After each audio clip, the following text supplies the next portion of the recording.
हाय, good morning everyone. आज हम लोग वर्ण के उच्चारण स्थान देखेंगे कि उच्चारण स्थान किस वर्ण का क्या है।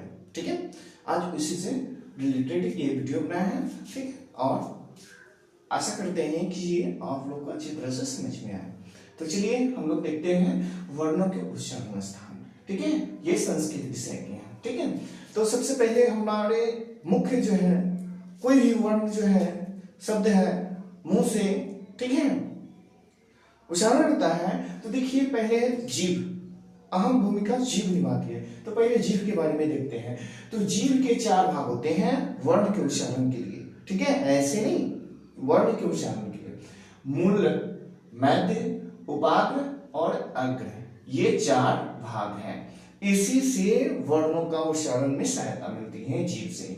ये 4 और नीचे का ओठ, ये ओठ जो है, ओठ मिलाकर जो 5 अवयव होती हैं, ये सब क्या है, अवयव है। जो 5 अवयव होते हैं उनका अनुक्रम कंठ है, तालु है, मुर्दा है, दंत और ओष्ठ है, नाम रखा गया है। ठीक है, इन अंगों से टकराती हुई वायु कहें या सांस वायु कहें या प्राण वायु कहें, जो ध्वनि की सृष्टि करती है, ध्वनि का जो निर्माण करती है, जिस वर्ण का उच्चारण जिस विशेष अंग से, ठीक है, सांस वायु के टकराने से होता है, सांस वायु के टकराने से होता है, उसे वर्ण का उच्चारण स्थान कहते हैं, उसे वर्ण का उच्चारण स्थान कहते हैं। तो सबसे पहले हम लोग देखेंगे कंठ, अ आ। ठीक है, क्या है, अ आ। कवर्ग, कवर्ग में क ख ग घ अंग ये आ गया।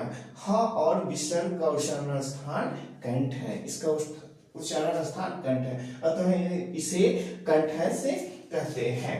अब सेकेंड जो है दूसरा देखेंगे तालु। तो तालु का क्या है, ई और चु। चवर्ग, चवर्ग में च छ ज झ य, ये आ गया चवर्ग में, जो 5 आते हैं। ठीक है, इसके अलावा य और त्रादेशा का उच्चारण स्थान तालु है, इसके उच्चारण स्थान तालु है। ई, ई तो जीभ जो है तालु से टकराता है। चू, चू जीभ जो है किसे, तालु से टकराता है। चवर्ग, च, च उच्चारण आप करके देखिए, जो तालु से टकराएगा, इसलिए तालवे इसके कहते हैं। मुर्दा, मुर्दा, ठीक है, री, री, टू, टवर्ग, टवर्ग, टवर्ग, ठीक है, टवर्ग में टा ठा डा ढा ये आ गया। र और मूर्धन्य श का उच्चारण स्थान मुर्दा है, इसका उच्चारण स्थान क्या है, मुर्दा है, अतः इन्हें मुर्दांक कहा जाता है। ठीक है, अब देखेंगे दंता। ठीक है, जो ली और तवर्ग, ल और दंडी श का उच्चारण स्थान दांत से होता है, अतएव इन्हें दंत, दंते कहा जाता है। अब ओष्ठ, उ, उ पवर्ग और उपध्यानीय का उच्चारण ओठ, ओठों से होता है, अतः इन्हें ओठ से कहा जाता है। ठीक है, अब जो है अनुनासिका, या च छ ज झ में के जब पढ़ेंगे, च छ ज झ य आ गया, म आ गया, र इसको न भी बोलते हैं, अंग, अंग सॉरी अंग बोलते हैं, न और न का उच्चारण स्थान, ठीक है, उच्चारण स्थान नासिका है, अतः इन्हें अनुनासिका कहते हैं। अब कंठ तालु, जो कंठ और तालु के मेल से जो शब्द बनते हैं, जो वर्ण उच्चारण होते हैं, ए का उच्चारण स्थान जो है कंठ और तालु है, इन्हें कंठ तालुवे कहते हैं। अब जो है कंठोत्तम, कंठ और ओठ का जो उच्चारण, दोनों के सहयोग से जो उच्चारण वर्ण होते हैं, वो है क्या है, ओ और औ का उच्चारण स्थान कंठ और ओठ है। ठीक है, अतः इन्हें कंठोष्ठ कहा जाता है। अब देखेंगे जो है दंतोष्ठ, दांत और ओष्ठ, वह का उच्चारण स्थान दांत और ओठ है। ठीक है, अतः इन्हें दंतोष्ठ कहा जाता है।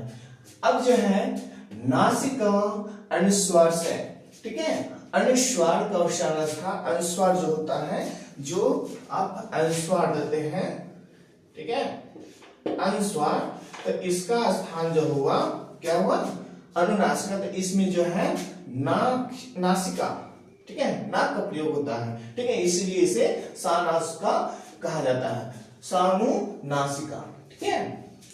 अब जो है प्रत्याहार देखेंगे, तो सबसे मुख्य जो है वर्णमाला इसी पर डिपेंड है, संस्कृत के वर्णमाला जो है इसी पर डिपेंड है। तो हम लोग प्रत्याहार देखेंगे, ठीक है। तब प्रत्याहार को दूसरे रूप में हम लोग कह सकते हैं कि महेश्वर सूत्र भी इसको कहते हैं। इसका दूसरा नाम क्या है? महेश्वर सूत्र है। अब देखिए महेश्वर सूत्र का निर्माण कैसे हुआ। तो महेश्वर सूत्र यानी शंकर का ये तांडव द्वारा उत्पन्न सूत्र है, ठीक है, जो तांडव किए थे डमरू बजाकर, ठीक है।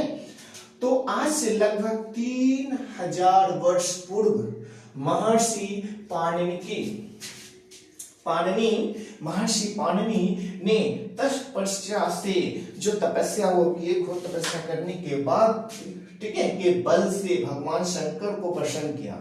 वो तपस्या कर जो है भगवान शंकर को प्रसन्न किए, और इसको कहा जाता है ऐसे भी शंकर दूसरे भी जो कहते हैं कि शंकर जी ने 14 बार डमरू बजाए इसीलिए 14 सूत्र का निर्माण हुआ। लेकिन इनका कहना है कि जो प्रसन्न होकर जो डमरू बजाए और उससे जो ध्वनि उत्पन्न हुआ, वो ध्वनि को सार्थक एक रूप दिया गया, जिसे जो है महेश्वर सूत्र का निर्माण हो गया, ठीक है, जो पाणिनि के द्वारा दिया गया है। और कहीं सुनिएगा तो बोला जाएगा कि नहीं शंकर जी 14 बार डमरू बजाए इसलिए 14 सूत्र का निर्माण हुआ। वो भी सही है, ये भी सही है, ठीक है। तो पाणिनि के, ठीक है, ने तपस्या के बल से जो भगवान शंकर को प्रसन्न कर उनके तांडव नृत्य के अवसान पर, ठीक है, डमरू के निदान को प्रसाद स्वरूप समझकर, ठीक है, जो प्रसाद स्वरूप समझकर धनात्मक 14 सूत्रों की परिकल्पना की, वहां परिकल्पना की 14 सूत्रों की, ठीक है, जो स्वर और व्यंजन वर्णों के परिचायक है, ठीक है, जो क्या है, स्वर और व्यंजन के परिचायक हैं। इन्हीं 14 सूत्रों के आधार पर लगभग 4000 व्याकरण सूत्रों की रचना की, ठीक है, कितने, तो 4000 व्याकरण सूत्रों की रचना की, जो 8 अध्यायों, कितने अध्याय, 8 अध्याय और 32 पदों में विभक्त होकर अष्टाध्यायी, ठीक है, ग्रंथ के रूप में विख्यात है। तो ये ग्रंथ है जो अभी भी विख्यात है। अब महर्षि पाणिनि के 14 सूत्र ही संस्कृत वर्णमाला के रूप में प्रसिद्ध हैं। अब यही 14 जो सूत्र दिए थे वही सूत्र जो है संस्कृत के वर्णमाला कहलाते हैं, ठीक है, जो प्रसिद्ध है।